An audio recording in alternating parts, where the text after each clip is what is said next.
I'm really happy to be here today with Nina. She is the founder of Aquasculpt and she created a floating sound bath.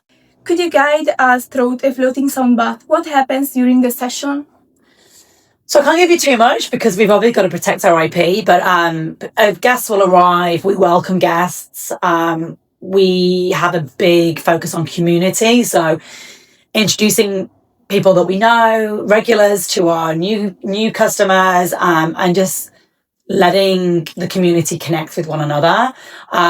Depending what location we have, sometimes we have teas and people will start with a cup of tea and just settle into their spot. It's like someone giving you a big hug.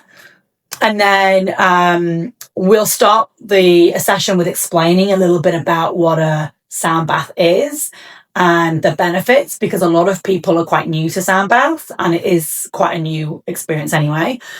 And then we'll start with some breath work and some grounding so that people can switch off from where they've come from. It might be they've just come from their job, from work, their kids, their family. We want people to start to close off those thoughts and start to relax and turn on that parasympathetic nervous system. So we start with some grounding and some breath work, some nice deep breaths, some nice exhales, drawing that breath down in towards the belly. We might sometimes do a little bit of stretching, a little bit of yin, and then those that are moving onto the floating boards will come up to the side of the pool, and one by one, our team will help them get onto the boards. They stay dry. Okay. They have a blanket, an eye mask, and a pillow, and they just kind of start that floating session. And we have a sound bath facilitator on the pool side that will start making some beautiful sound frequencies with their sound bowls, typically crystal bowls. And sometimes our sound bath facilitators may have some vocals and sing to add to that element. They'll spend about 45 minutes in the water, and then at the end we remove them off the floating boards, and they will experience the end of their session on a yoga mat where we'll finish with some breath work at the end. So people move when they're on the boards. They're not just stationary. So we have somebody in the water from the team who gently moves the boards around the pool. So we've had people sort of describe the experiences like floating in clouds or like moving in space. Like people describe it as an experience that they've never felt before. I think a sound bath on its own is so meditative and relaxing and puts your body in such a calm state.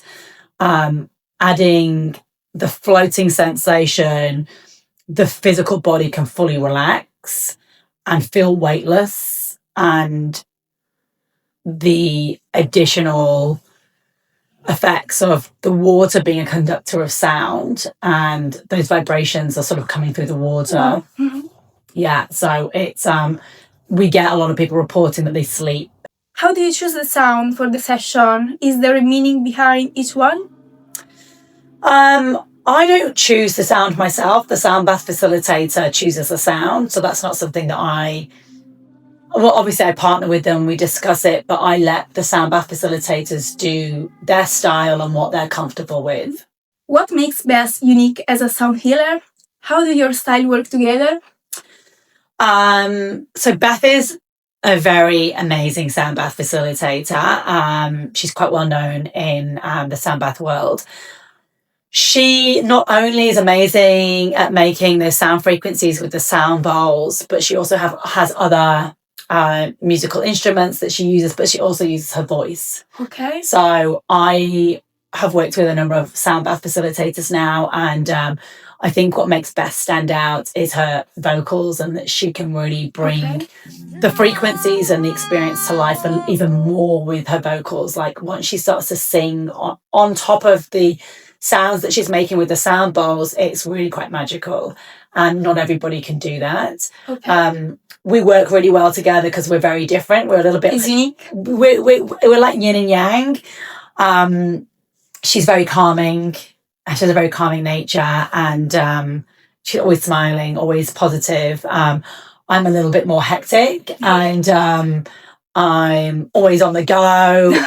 So when I'm with Beth, she kind of helps ground me. And it works well because we've got different skills and different personalities.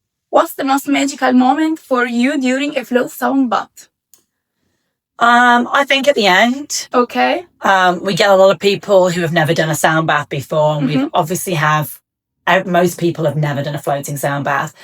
So at the end of the experience, when we finish the session, we have an opportunity to connect with our customers and our community, and just getting the feedback that we've had so far. Like, people just love the experience, and we get a lot of customers who see things, or they have these like out of body experiences, and that's, just the feedback's been amazing, and that really, it really makes me happy.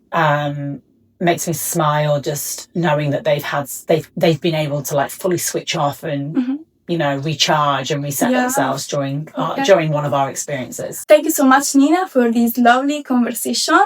I'm really excited to try this now, so let's go. Yeah, let's do it. I look forward to seeing you at the pool.